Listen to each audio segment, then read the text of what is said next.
good thing that democracy's working. Votes are getting counted, and the one who gets the most votes wins. There's going to be a lot of Democrats that are going to complain about the WikiLeaks, and they're going to complain about Comey. And Obviously, I need to go to It class. has some impacts, there's no doubt. But on the other hand, Trump's basic message never changed. You got to realize the Democratic Party has the least amount of power that you can imagine in this democracy. The Republicans have like 30 state legislatures, governors. We're going to lose the federal courts, the Senate, the House, the presidency. I mean, it is a utter disaster if you're a Democrat in terms of having any political power in the country right now. True, but also the big question that comes out of this is, what does it mean to be in the Republican Party? Well, but the Republican Party is now led by someone who's not even a Republican. Well, that's what I guess that's my point. Right. It's like, so okay, Democrats are out of power, Republicans are in, but what define Republican? Yet the Republican Party, even though it's led by someone who's not a Republican, is absolutely right, has all this power, and if Trump does win, indeed, is going to have to govern, right? But if Trump is elected, he will have been elected by a segment of the population. I mean, Latino voters came out, African American voters came out in robust numbers. But they voted for the other candidate, and it was not a rainbow coalition that will have elected Donald Trump.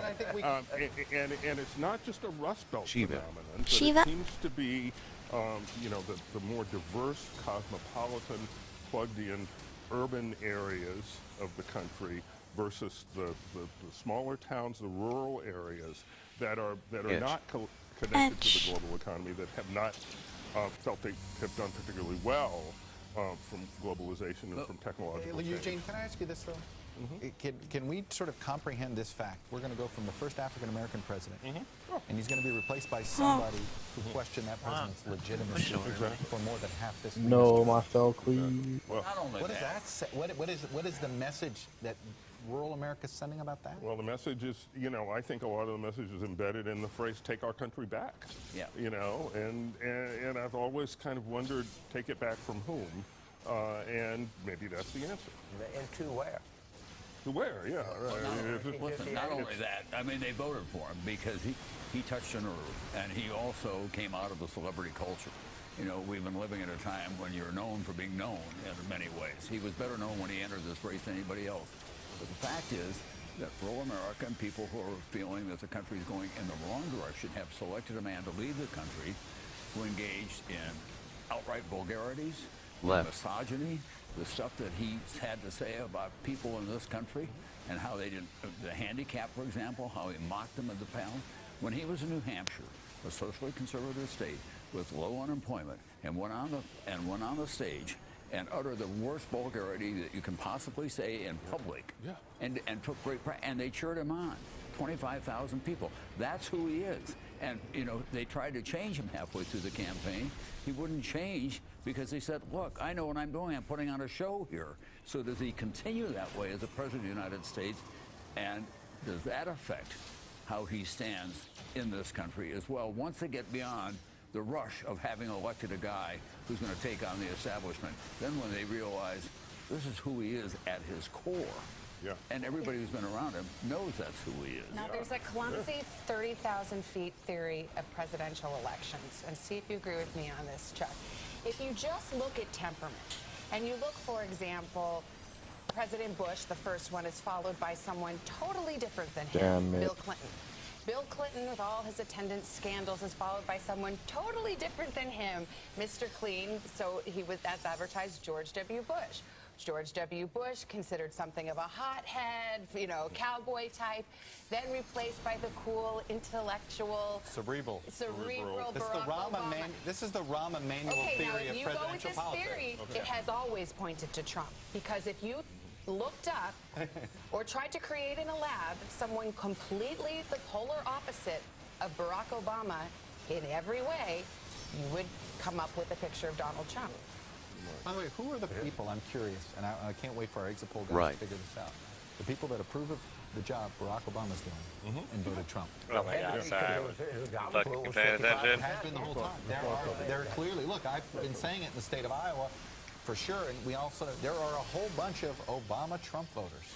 Obama 12, and they went Trump. Now, part of it was Mitt Romney was Obama turned Mitt Romney into the boss that wanted to fire you and send your job overseas. Spread. So Romney was sort of an old Republican argument, you know, the businessman argument, and Barack Obama exploited that. Yeah. But add to the things that Tom said. Haven't seen this in a while. The fact that he didn't know and didn't care to know and kind of relished the fact that he didn't know anything about anything. Oh, He sorry, knew don't more do about anything. ISIS and the generals, that he got his information from the TV shows on foreign policy. I mean, all of the things that he said. Let's bring Mark Halper into the conversation. He's over there with Hallie Jackson. Hallie? Hey there, Lester. Yeah, we're actually over in the area where we're getting all of our video and images. I don't in have from any all around the instance country of and battleground careful. states, including at campaign headquarters. Okay. My colleague Peter Alexander is reporting a sense of real euphoria inside Trump Tower right now. Mark, you just came over here from, I think, Peninsula, right? You were spending some time with Clinton folks. Yeah, I mean, Aides. What's the mood? Manhattan is you know, big giant country, and Manhattan is the center of the universe tonight for Left. change. Hillary Clinton chose to spend her pre-election event time at the Peninsula Hotel. Yeah, It's 4 blocks up the road from here, about 3 blocks from Trump Tower. So she and Donald Trump are basically now 3 blocks apart. I'm told she's in the hotel with President Clinton, Chelsea Clinton, John Podesta, Ah, Roger crap. Bush, Jennifer I Palmieri, misclicked. Huma Abedin. These are her And- closest advisors, her closest and- aides. They know what they My want. suitcase You is can only gone. imagine. You think about 8 years ago when they lost the Iowa caucuses, there was a similar meeting, a time in a hotel in Des Moines where they were grappling with how to deal with loss. So this is a much more complicated, bigger situation.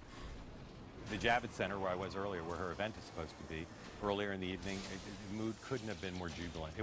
It's the biggest election night event I've ever seen. It's like a theme park over there. And as the results started to come in, you saw the mood deflate. People have laughed, some in tears. There's a game of chicken now of what's going to happen. Is anyone going to speak tonight? We've seen in some of these past 2000 being the most prime example. What do you do if it's the end of the night? It's Right. well Time after is it now? midnight, Right. and no one has spoken. I can play with the Electoral College map and get her to a majority still over 270. This is not done, even if no state that's been projected flips. But the mood over at the Peninsula, I didn't talk to any of them, I should be clear, but it's grim over there. I saw more junior aides coming and going. It's a tough situation for the Clintons. They've got to figure out what to do. I don't think Trump wants to speak first, but I think he might, based on what I've been picking up. You and I were on the air together this morning at around 8:30 talking with Michigan Governor, former Jennifer Granholm, who was euphoric, frankly, almost giddy. Do you think that Clinton and her team and her confidants got too overconfident? I saw Governor Granholm over at the Javits Center, and I reminded her of how giddy she was this morning, and she did another little jig. I think that tape from Morning Joe is going to be iconic if Hillary Clinton loses this race, because she was the epitome of, I won't say overconfidence, but extreme confidence that they were going to win. This is unlike any race we've ever had. Hillary Clinton, if she has to give a concession speech, it's impossible for me to imagine how you write that speech, because her view of Donald Trump as president was apocalyptic. It wasn't just he's bad on policy. Lester, we'll toss it back to you. Thanks, Mark. All right, Hallie, thanks very much. We will take a break a little after 1 a.m. Eastern time. We continue to watch those states too close to call. Both candidates still short of the 270 needed to become the next president of the United States. We continue Decision Night in America on NBC. Hello, and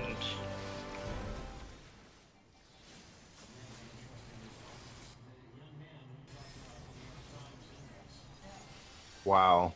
I alone can fix it. When Mexico sends its people, I'm one. they're not sending their best. They're bringing drugs. Shows you They're too. bringing crime. They're rapists. He's not a war hero. He's a war hero.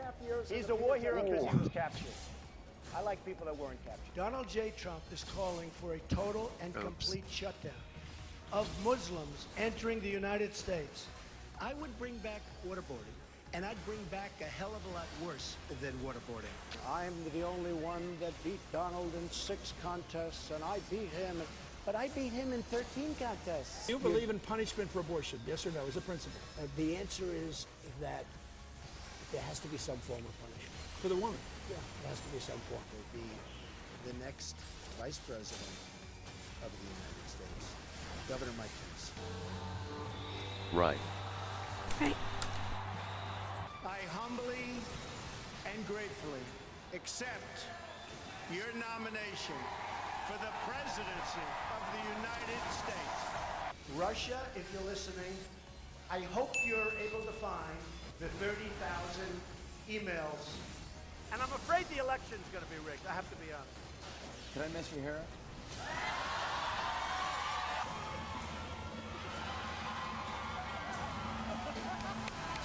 He hasn't released his tax returns, which means he's either not that rich, not that charitable, or he's never paid taxes in his life. We've obtained this audio of Donald Trump at Access Hollywood's Billy Bush talking about sexual advances. Oh no, let's check. Every woman lied when they came forward to hurt my campaign. All of these liars will be sued after the election is over. You want to go back to them, or do you want to stay with Donald Trump? Good night in America. Rockefeller Center, towering above Democracy Plaza, where we continue to watch the race to 270. I want to bring in Doris Kearns-Goodwin, presidential historian, to get some flavor and perspective on the night. Doris, it was widely said that, at least on paper, Hillary Clinton was the most qualified candidate for president.